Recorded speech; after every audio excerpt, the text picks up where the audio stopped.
안녕하세요 여러분. 오늘도 예수님의 세임 주심을 받아 누리는 그런 하루가 되기를 주님의 이름으로 축복합니다. 오늘 본문은 창세기 37장의 말씀입니다.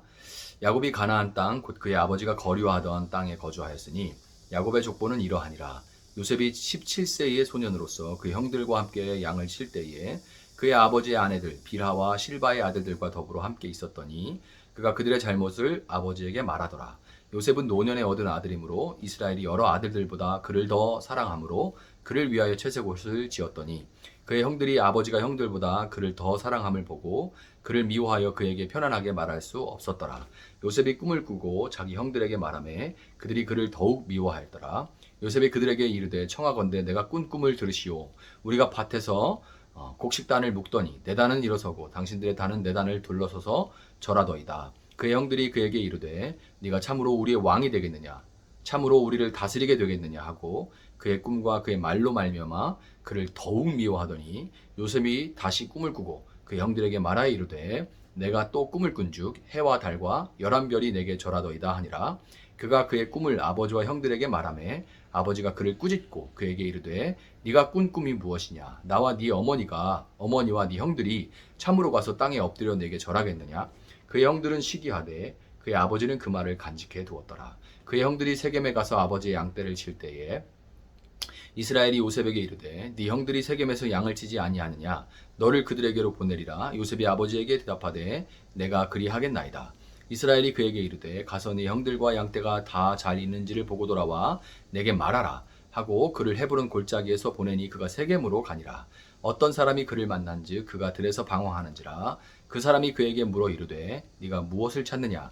그가 이르되 내가 내 형들을 찾아오니 청하건대 그들이 양치는 곳을 내게 가르쳐 주소서. 그 사람이 이르되 그들이 여기서 떠났느니라. 내가 그들의 말을 들으니 도단으로 가자 하더라 하니라. 요셉이 그의 형들의 뒤를 따라가서 도단에서 그를 만나니라. 요셉이 그들에게 가까이 오기 전에 그들이 요셉을 멀리서 보고 죽이기를 꾀하여 서로 이르되 꿈꾸는 자가 오는도다. 자 그를 죽여 한 구덩이에 던지고 우리가 말하기를 악한 짐승이 그를 잡아먹었다 하자. 그의 꿈이 어떻게 되는지를 우리가 볼 것이니라 하는지라. 루벤이 듣고 요셉을 그들의 손에서 구원하려 하여 이르되 우리가 그의 생명은 해치지 말자. 루벤이 또 그들에게 이르되 피를 흘리지 말라. 그를 광야 그 구덩이에 던지고 손을 그에게 대지 말라 하니 이는 그가 요셉을 그들의 손에서 구출하여 그의 아버지에게로 돌려보내려 함이었더라. 요셉이 형들에게 이르매 그의 형들이 요셉의 옷 곧 그가 입은 채색옷을 벗기고 그를 잡아 구덩이에 던지니 그 구덩이는 빈 것이라. 그 속에 물이 없었더라. 그들이 앉아 음식을 먹다가 눈을 들어본즉 한 무리의 이스마엘 사람들이 길르앗에서 오는데 그 낙타들의 향품과 유향과 모략을 싣고 애굽으로 내려가는지라. 유다가 자기 형제에게 이르되 우리가 우리 동생을 죽이고 그의 피를 덮어둔들 무엇이 유익할까. 자 그를 이스마엘 사람들에게 팔고 그에게 우리 손을 대지 말자. 그는 우리의 동생이요 우리의 혈육이니라 하매 그의 형제들이 청종하였더라. 그때 미디안 사람 상인들이 지나가고 있는지라 형들이 요셉을 구덩이에서 끌어올리고 은 20에 그를 이스마엘 사람들에게 팔매 그 상인들이 요셉을 데리고 애굽으로 갔더라. 루벤이 돌아와 구덩이에 이르러 본즉 거기 요셉이 없는지라 옷을 찢고 아우들에게로 돌아와서 이르되 아이가 없도다. 나는 어디로 갈까. 그들이 요셉의 옷을 가져다가 숫 염소를 죽여 그 옷을 피해 적시고 그의 채색옷을 보내어 그의 아버지에게로 가지고 가서 이르기를 우리가 이것을 발견하였으니 아버지 아들의 옷인가 보소서 하매 아버지가 그것을 알아보고 이르되 내 아들의 옷이라. 악한 짐승이 그를 잡아먹었도다. 요셉이 분명히 찢겼도다 하고 자기 옷을 찢고 굵은 배로 허리를 묶고 오래도록 그의 아들을 위하여 애통하니 그의 모든 자녀가 위로하되 그가 그 위로를 받지 아니하여 이르되 내가 슬퍼하여 스올로 내려가 아들에게로 가리라 하고 그의 아버지가 그를 위하여 울었더라. 그 미디안 사람들은 그를 애굽에서 바로의 신하 친위대장 보디발에게 팔았더라. 아멘. 자, 창세기 37장은 야곱이 가나안 땅, 그의 아버지가 거류하던 땅에 거주했다 이런 말로 시작하는데요. 이렇게 시작하는 것은 이제 야곱이 본격적으로 이 약속의 땅에서 하나님의 백성으로 살아가면서 하나님과 사람 사이를 이어주는 제사장의 역할을 시작할 것이다 라는 것을 우리에게 알려주는 겁니다. 역시나 2절은 엘레 톨레돗 야코프 이렇게 되어 있어요. 원어로 엘레 톨레돗 야코프. 이게 이제 야곱의 족보는 이러하니라 이렇게 번역이 됐죠. 근데 이렇게 쓰는 것은 야곱의 족보가 이러하다라고 시작되면 이거는 지금부터 야곱에 관한 야곱의 이야기를 시작해 보도록 하겠습니다. 이런 뜻이에요. 이런 의미로 그렇게 말하는 거예요. 그런데 재밌는 게 뭐냐면 야곱 이야기를 시작하겠습니다. 이렇게 말하고서는 정작 요셉의 이야기가 펼쳐진다는 거죠. 요셉 이야기만 또 나오는 건 아닙니다. 이제 다음 장에 보면 38장에는 또 다른 아들 있죠.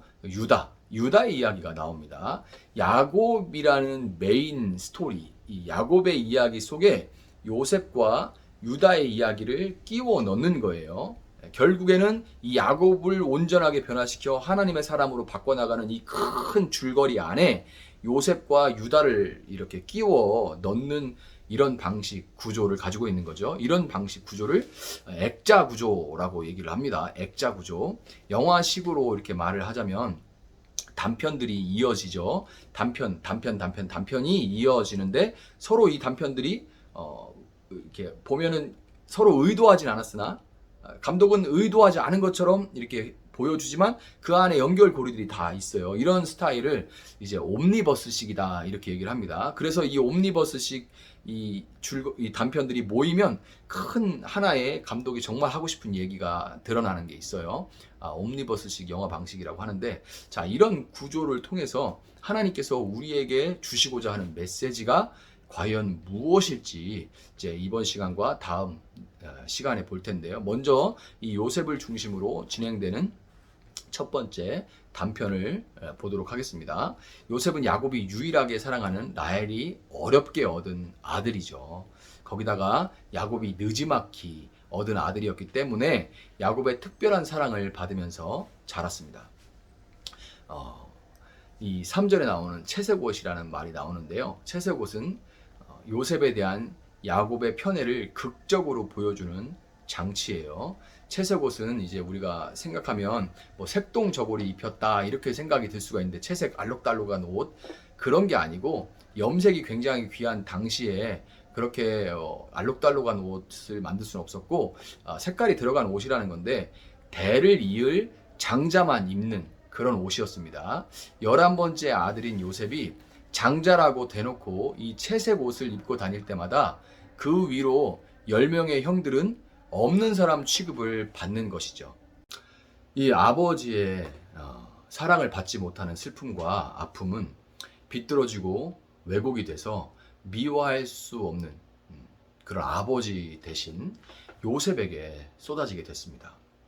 본문은 4절, 5절 그리고 8절에서 요셉을 향한 형들의 미움이 갈수록 깊어졌다라는 것을 우리에게 보여주죠. 요셉은 이 지나친 사랑을 받고 자란 아이들이 보여주는 전형적인 특징들을 잘 보여줍니다. 1절을 보면 요셉은 형들과 함께 있다가 형들이 뭔가 잘못한 게 있으면 쪼르르 가가지고 아버지에게 일러 바쳤어요. 2번의 꿈을 꾸는데 이 2번의 꿈을 꾸고 난 후에는 그 꿈의 내용이 뭐 특별히 무슨 해석을 잘하는 사람, 꿈 해석을 잘하는 사람이 아니어도 누가 들어도 형들이 자기에게 절할 거라는 그런 내용인 것을 알면서도 가뜩이나 지금도 나이 어린 동생 앞에서 아들 취급도 받지 못하고 있던 형들 앞에 신나게 것을 떠버립니다. 나이가 어려서 철딱서니가 없으니까 그렇게 했겠다 이렇게 싶겠지만 그 이해해 보려고 해도 17이라는 나이가 그 정도로 어린 나이는 아니죠. 그 정도는 눈치로 알 수 있을 텐데 그걸 그냥 해버립니다.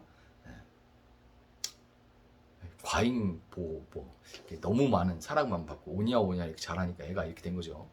어느 날 형들이 초장이 발달한 세겜으로 양떼를 먹이러 떠났습니다.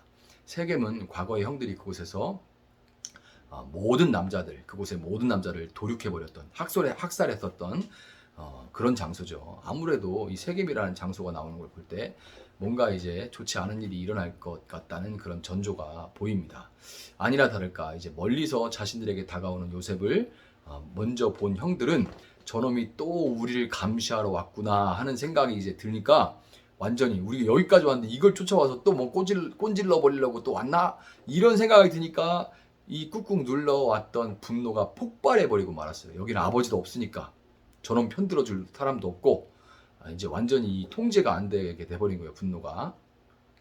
형들은 이 요셉을 잡아서 그 꼴배기 싫은 채색 옷을 벗겨버린 다음에 그를 구덩이에 던져버리고는 거기가 물이 없는 구덩이였기 때문에 요셉이 당장 죽은 게 아니에요. 근데 거기서 요셉이 가만히 있었겠어요? 형, 왜 그래요? 살려주세요. 막 이렇게 했겠죠. 형들 왜 그래요? 막 이렇게 했을 거 아니에요. 그런데 그 울부짖는 동생을 뒤로 한 채로 앉아서 음식을 먹고 있습니다. 이 음식을 먹고 있는 비명소리를 들으면서 진짜 엽기적인 행태를 이 형들이 보여줍니다. 인두껍, 이 사람의 탈을 쓰고 어떻게 이럴 수가 있나 하는 생각이 들 수도 있는데 참 한편으로는 이 형들의 상처가 얼마나 깊었기에 이렇게 됐나 하는 생각도 들죠. 자, 이런 사건이 벌어질 때 장남인 르우벤은 어떻게든 이 최악의 사태를 막아보자 요셉을 살리려고 이렇게 시도를 하는데요. 그런데 그의 말은 형제들 사이에 힘이 전혀 없었어요. 말이 씨도 안 먹혀요. 왜냐하면 그가 동침한 빌하의 아들들인 단과 납달리도 그 자리에 있었거든요. 그러니까 그게 그 르우벤이 하는 말이 들리겠습니까? 단과 납달리가 르우벤이 입만 뻗고다면 뭐라고 하겠어요? 또 말은 안 한다 해도 그 표정이나 이런 것이 얼마나 그게 드러나겠어요. 근데 이제 르우벤 변명을 좀 해보자면요.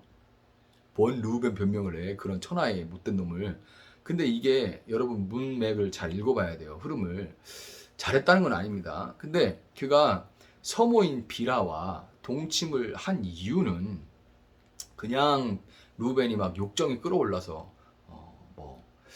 뭐 그럴 수도 있겠죠. 어느 정도는. 그런데 그것 때문만은 아니에요. 그 사건은 요셉의 어머니인 라헬이 베냐민을 낳다가 죽고 난 후에 벌어졌는데요. 그래서 그렇게 바로 연결해서 그 기록이 돼 있잖아요. 라헬 죽은 얘기와 그 다음에 르우벤이 이랬다 하는 얘기가 바로 기록이 됐는데 왜 그러냐면요. 이 빌하는 라헬의 시녀였죠. 라헬의 시녀였기 때문에 르우벤은 아버지 야곱이 멀쩡히 살아있는 어머니 레아, 르우벤은 장남이잖아요. 레아 대신 빌하를, 라헬이 죽었으니까 라헬의 신하인 빌하를 본초로 정할까봐 걱정이 된 나머지 그녀를 범해서 부정하게 만들어 버림으로써 본처가 될 자격을 박탈시켜 버린 거예요.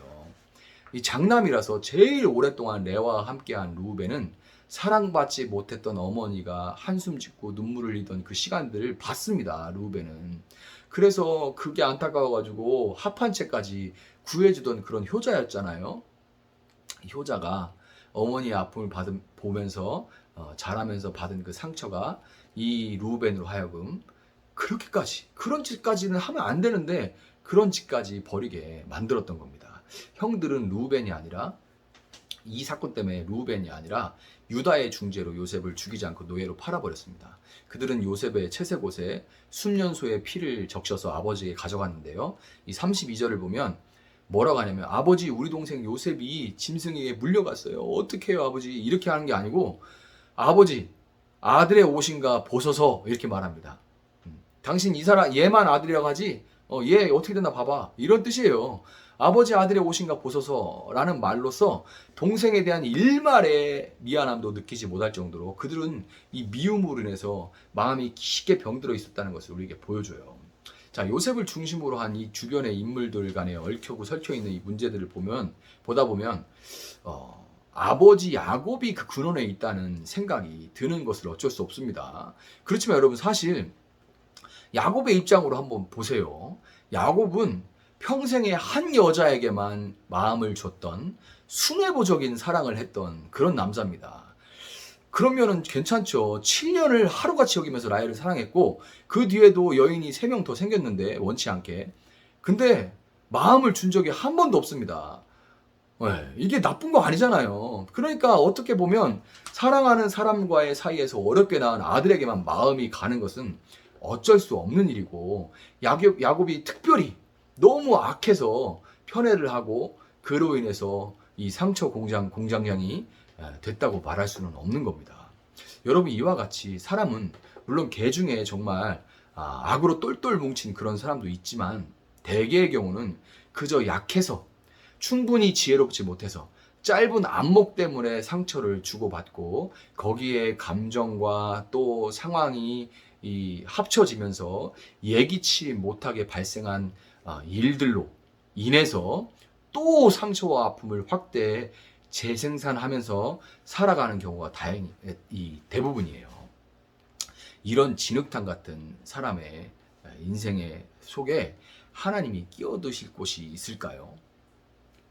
여러분, 요셉의 꿈은 사실 창세기 27장 29절에서 이삭이 야곱에게 빌어준 축복, 만민이 너를 섬기고 열국이 내게 굴복하리니 네가 형제들의 주가 되고 내 어머니의 아들들이 내게 굴복하며 너를 저주하는 자는 저주를 받고 너를 축복하는 자는 복을 받기를 원하노라 하는 이 축복의 내용이 꿈으로 나타난 겁니다.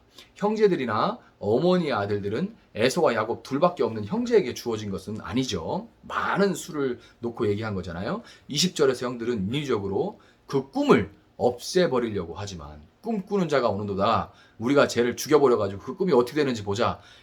인위적으로 그 꿈을 없애버리려고 하죠. 그렇지만 아시다시피 그 꿈은 요셉이 총리가 되면서 형들이 그 앞에 엎드리고 그러면서 성취가 돼버립니다.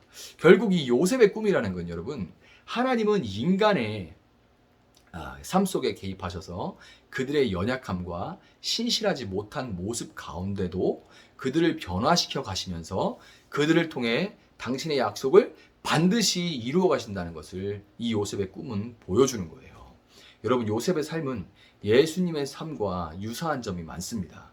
요셉이 형들의 죄를 아버지께 고했듯이 예수님도 사람들의 죄를 드러내셨고,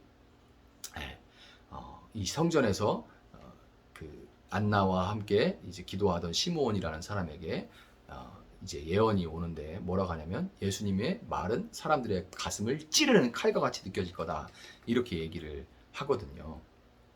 이와 마찬가지로 이렇게 말하듯이 예수님은 형들의 죄를 이렇게 고자질한 요셉과 같이 사람들의 죄를 드러냈습니다. 또 요셉이 형들의 미움을 받은 것처럼 예수님도 사람들의 미움을 받으셨죠. 요셉이 은 20에 팔렸듯이 예수님은 은 30에 노예값으로 팔리게 됩니다.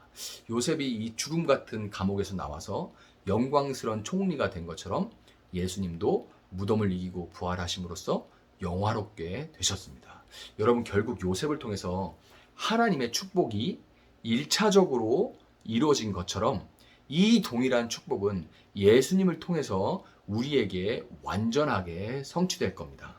그렇기에 우리는 내 꿈을 쫓으면서 사는 것이 아니라 하나님의 꿈이 나를 통해서 이루어질 것을 믿고 또한 그것을 소망하면서 살아가야 되는 거예요. 오늘도 우리의 연약함 속에서도 우리를 우리의 주 되신 예수님을 닮은 모습으로 변화시켜 가시고 우리를 통해 결국에는 하나님 나라를 이루어 가실 하나님을 신뢰하면서 하나님의 꿈을 위해 살아가는 여러분들이 되시기를 주님의 이름으로 축복합니다. 제가 한번 기도하겠습니다. 사랑하시는 하나님, 감사합니다. 이렇게 주의 말씀을 통하여서 하루를 시작하게 하시니 참으로 감사합니다. 이 말씀을 붙들고 살아갈 때 우리의 연약함에도 불구하고 우리를 통해 마침내 하나님 세상을 이처럼 사랑하사 독생자를 주셨으니 이는 저를 믿는 자마다 멸망치 않고 영생을 얻게 하려 하심이라 하시는 그 약속이 이 땅 가운데 온전히 이루어질 줄 믿습니다. 하나님, 우리의 보잘것없는 삶이지만 우리를 통하여 일하여 주시고 하나님이 우리를 통하여 일하시는 그것이 우리의 소망이라는 것을 믿고 살아가게 하여 주시옵소서. 감사하며 예수님의 이름으로 기도합니다. 아멘.